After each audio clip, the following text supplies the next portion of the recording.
Selamat datang di channel Cerita Cinta. Channelnya Cerita Cinta Romantis. Sebelum lanjut, mohon dukungannya dengan like dan subscribe dulu. Dari menantu menjadi ratu, bagian pertama. Pembuka. Tangan Scarlett gemetar. Ia berusaha meraih celana, yang lelaki itu kenakan sambil memejamkan mata. "Aau," jerit Scarlett. Ia terkejut, saat tangannya tanpa sengaja menyentuh sesuatu yang keras. "Kenapa?" Eden ikut-ikutan terkejut, mendengar teriakan Scarlett yang memekakan telinga. Itu. Ada yang keras," ucapnya sambil menunjuk sesuatu yang dimaksud dengan ekspresi malu bercampur takut. Akibat hutang yang ditinggalkan sang ayah. Scarlett harus bekerja keras melakukan apa saja yang dia bisa, termasuk menjadi pelayan di klub malam. Karena sering membuat kekacauan, ia diberi pekerjaan lain untuk merawat seorang kakek tua bernama Kakek Adam. Siapa sangka lelaki tua kaya raya itu akan menjodohkan Scarlett dengan cucunya. Tidak disangka, cucu sang kakek adalah Eden, mantan pelatih panahan saat SMA dan merupakan cinta pertamanya. Namun, kondisi Eden ternyata lumpuh. Scarlett kira orang lumpuh tidak akan punya hasrat apapun. Ternyata, bada aja lewat. Sesuatu yang terlihat sehat dan bersemangat, berdiri tegak di antara kedua kaki lelaki itu. Scarlett sampai tidak bisa berkata-kata. Ini pertama kalinya ia melihat hal seperti itu secara langsung. Ia kira benda itu akan ikut lumpuh seperti pemiliknya. "Wow, luar biasa," gumamnya dalam hati. "Apa ini tujuanmu ingin membantuku mandi? Ternyata kamu seorang wanita cablu, ya?" sindir lelaki itu. Menyadari miliknya sedang menjadi pusat perhatian, ia menutupinya dengan kedua tangan. Jika dalam kondisi sehat, wanita itu sudah ia tendang keluar dari sana. Bagaimana cerita lengkapannya? Langsung saja kita ke bab 1. Semua bermula dari sini. Malam itu, tempat hiburan malam yang terkenal dengan sebutan The Club, memiliki jumlah pengunjung yang lumayan banyak. Semua pelayan yang bekerja di sana, tampak sibuk mengantarkan pesanan. Tidak terkecuali Scarlett, karyawan yang baru sekitar 3 bulan terakhir bekerja di sana, demi mencicil hutang yang ditinggalkan ayahnya. Hidup Scarlett memang bisa dikatakan menderita. Setelah ibunya meninggal, ayahnya menjadi tukang judi dan mabuk-mabukan. Bahkan, sekarang kabur meninggalkan hutang ratusan juta, yang mau tidak mau Scarlett harus tanggung. Padahal, Scarlett juga butuh biaya untuk kuliahnya dan sekolah adiknya yang masih SMA. "Scarlett, antarkan minuman ini ke kamar nomor 34, perintah Teijo, yang merupakan kepala pelayan di sana." Scarlett hanya mengangguk, menerima nampan berisi makanan dan botol minuman keras. Ia membawanya ke ruangan yang disebutkan. Saat masuk ke dalam, tampak beberapa orang lelaki muda berpenampilan rapi tengah tertawa-tawa. Ditemani para wanita yang mereka sewa, bisa ditebak mereka sekumpulan pengusaha muda. "Permisi," ucap Scarlett seraya berjalan masuk membawa nampan itu. Ia meletakkan pesanan mereka di atas meja, rasanya ingin segera keluar dari sana secepatnya. Kok buru-buru? Duduk dulu di sini." Salah seorang lelaki itu menahan tangan Scarlett saat ia hendak pergi. "Maaf, Pak. Saya harus kembali mengantarkan pesanan yang lain," tolak Scarlett dengan nada yang sopan. Lelaki itu mengembangkan senyum. Tatapannya seperti orang mesium, mengamati penampilan Scarlett dari ujung kaki hingga ujung kepala. "Hei, Regan. Jangan keterlaluan," dia kelihatan ketakutan. "Lepaskan saja dia," pinta temannya yang tengah duduk sambil memeluk dua wanita seksi di sampingnya. Ucapannya membuat yang lain tertawa, seakan kini Scarlett menjadi bahan mainan. Bukannya mendengarkan perkataan temannya. Lelaki itu justru menarik tangan Scarlett hingga jatuh ke pangkuannya. "Maaf, Pak. Ini sudah menyalahi aturan," ucap Scarlett tegas. Meskipun ia mau bekerja di sana, ia tidak mau sembarangan orang bisa menyentuhnya. Dia tidak menjual diri seperti wanita-wanita di sana. Ia berusaha melepaskan diri dari dekapan lelaki kurang ajar yang ditemuinya malam ini. "Sudah, Regan. Wanita lain kan masih banyak." Sepertinya dia memang tidak membuka layanan spesial untuk pengunjung. Nanti kita bisa kena masalah, tegur temannya yang lain mengingat Regan sudah keterlaluan. Regan tak mau mendengarkan siapapun. Tatapannya fokus kepada wanita yang kini ada di pangkuannya. Pertama kali melihat, ia sudah merasa jatuh cinta. Kamu manis sekali. Berapa aku harus membeli waktumu malam ini? Sebutkan saja, aku akan memberikan yang kamu minta, bujuk Regan. Ia memang tipe lelaki yang ambisius, apa yang diinginkan harus ia dapatkan, termasuk wanita itu. Maaf, Pak. Saya tidak seperti itu, kilas Scarlett. Lelaki itu menyeringai. Benarkah? Dengan pakaian seperti ini kamu mau menganggap dirimu suci? Jangan sok jual mahal, aku sedang menawar hargamu untuk semalam, katanya. Tangan lelaki itu tak sabar untuk mengelus paha mulusnya. Sontak Scarlett hilang kesabaran saat tangan itu menyentuh tubuhnya. Dasar kurang ajar, maki Scarlett seraya melayangkan tinju sekuat tenaga, hingga lelaki itu jatuh tersungkur. Sejak tadi ia sudah berusaha bersabar dan bersikap sopan, namun tamunya semakin keterlaluan. Perbuatan Scarlett yang melawan membuat semua orang tercengang. Bisa tidak jaga sopan santun? Anda pikir semuanya bisa didapatkan dengan uang? Scarlett masih mengomel kesal. Lelaki itu memegangi wajahnya yang terkena pukulan. Rasa sakitnya menorehkan kekesalan mendalam di hati sampai ia tidak terima. Wanita sialan, pekiknya. Ia hendak maju menyerang Scarlett, namun dihentikan oleh teman-temannya. Awas, ya. Kamu sudah mempermalukan aku. Jangan harap hidupmu bisa tenang. Kamu harus tahu dengan siapa kamu berhadapan, ancamnya. Ia terus berusaha menyerang, meski sudah dihentikan oleh teman-temannya. Beberapa saat kemudian, manajer klub datang setelah mendengar aduan tentang keributan. Ia meminta maaf kepada para pelanggan dan membawa Scarlett ke ruangannya. Hah? Kamu itu karyawan baru tapi sudah berkali-kali memancing emosi pelanggan. Kalau begini terus, hutang ayahmu tidak akan selesai dicicil karena kamu sudah merugikan usahaku, ucap sang manajer sembari menghisap rokoknya. Aku tidak berniat seperti itu, Om. Dia tadi sudah kurang ajar pegang-pegang paha. Masa mau aku biarkan? Scarlett berusaha membela dirinya. Lelaki yang akrab disapa Om Burhan itu menghela napas, lalu kembali menghisap rokoknya. Seharusnya kamu bisa menolak secara halus, tidak perlu sampai menonjok. Kalau dia lapor polisi bisa repot kita. Sudah aku lakukan, Om. Orang itu memang keterlaluan, dikira semua karyawan di sini bisa dia beli untuk ditiduri. Hah, ya sudahlah.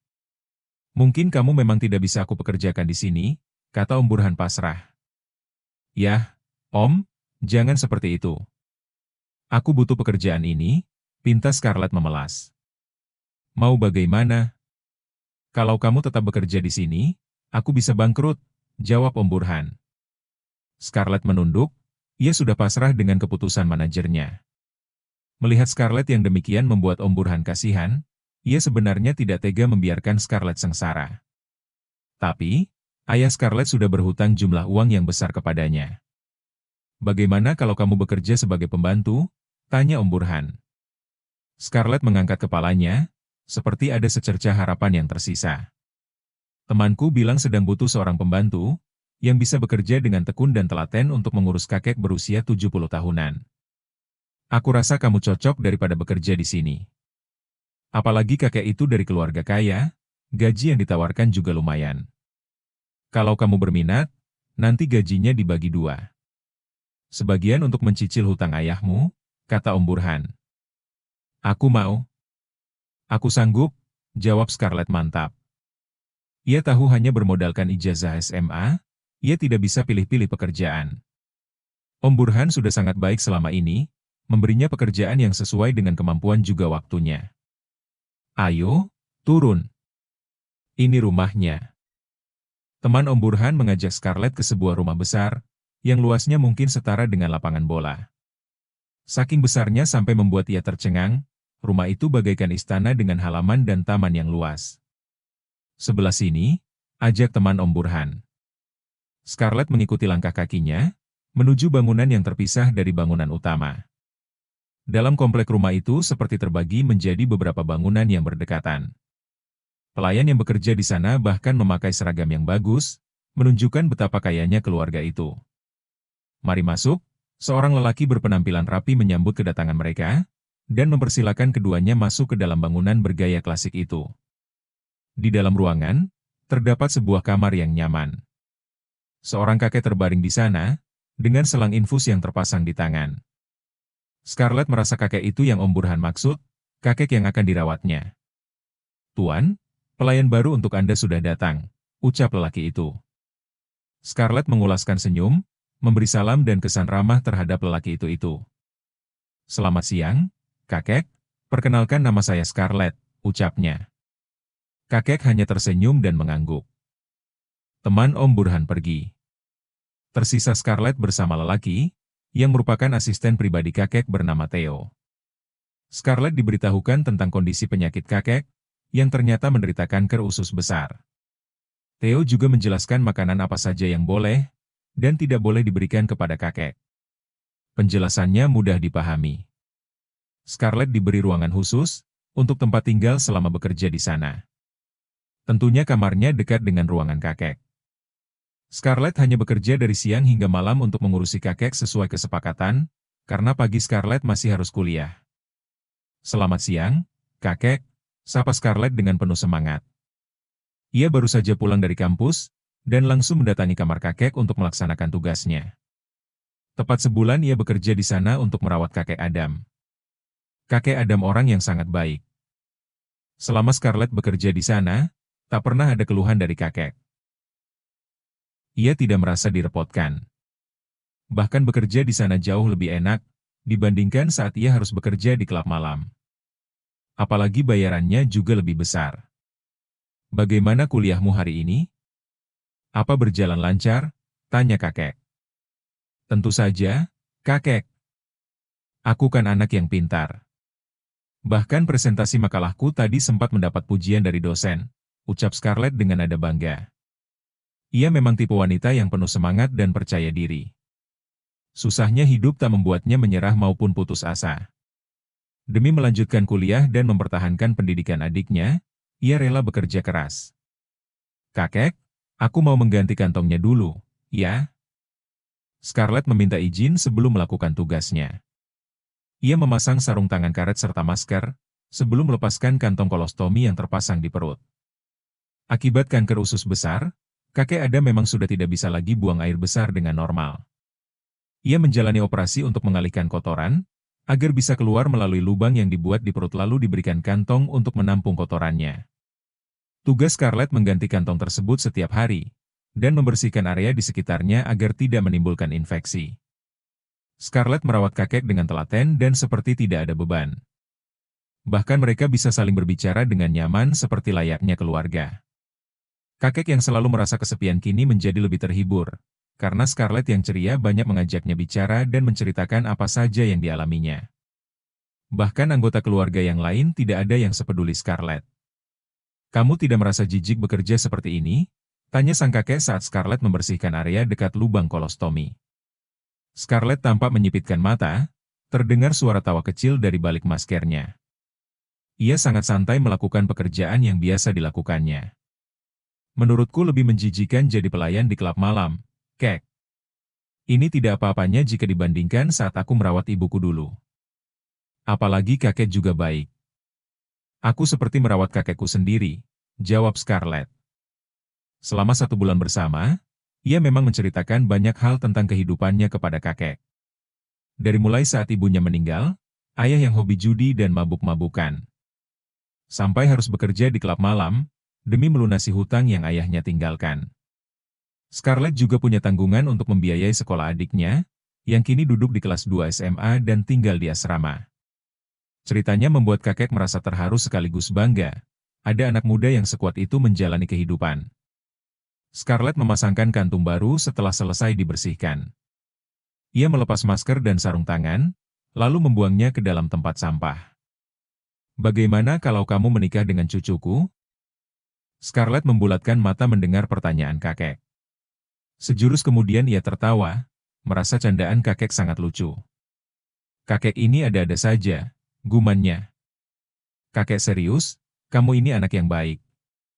Pasti akan cocok dengan cucuku, ucap kakek.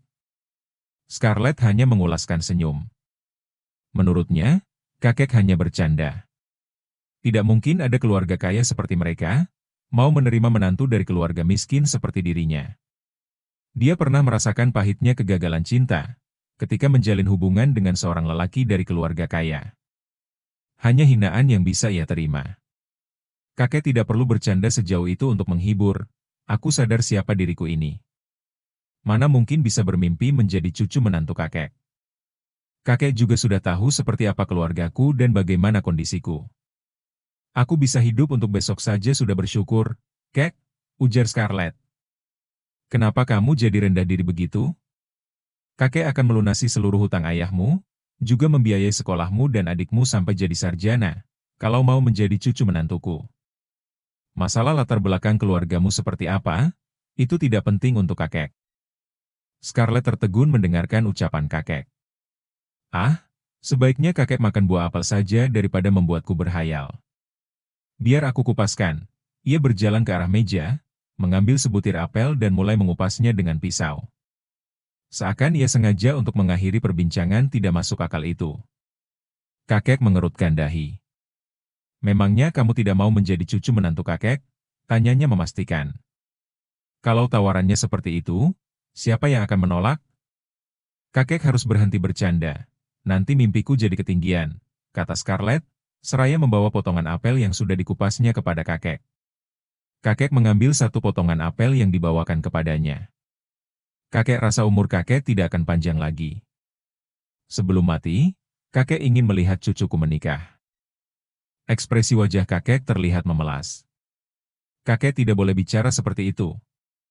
Kakek pasti akan panjang umur. Aku mau merawat kakek dengan baik. Scarlett memberi semangat. Kakek tertawa kecil, kamu bisa tetap merawatku setelah menikah dengan cucuku. Scarlett memanyunkan bibirnya. Kakek bercandanya itu terus. Kalaupun aku mau menikah dengan cucu kakek, belum tentu juga cucu kakek mau dengan orang sepertiku. Cucuku itu penurut, dia juga anak yang baik sepertimu. Kalian akan cocok, ucap kakek dengan yakin. Panggilkan asisten Theo kemari, pinta kakek. Scarlett langsung keluar dari kamar itu untuk memanggil asisten Theo. Beberapa saat kemudian, keduanya kembali masuk menemui kakek. Kakek membisikkan sesuatu kepada asisten Theo, dan membuat lelaki itu kembali keluar ruangan. Tak lama kemudian, Theo kembali bersama seorang lelaki muda yang terduduk di kursi rodanya. Lelaki itu terlihat tampan, meskipun berada di atas kursi roda. Pak Eden, seru Scarlett tidak percaya. Ia tidak menyangka akan bertemu dengan mantan pelatih panahan saat ia masih SMA. Sejak dulu, lelaki itu memang terkenal sebagai pelatih tampan yang diidolakan banyak wanita, tak terkecuali Scarlett. Ia benar-benar tidak tahu jika kakek yang selama ini dirawatnya adalah kakeknya Eden. Scarlett, kok kamu bisa ada di sini? Bersambung.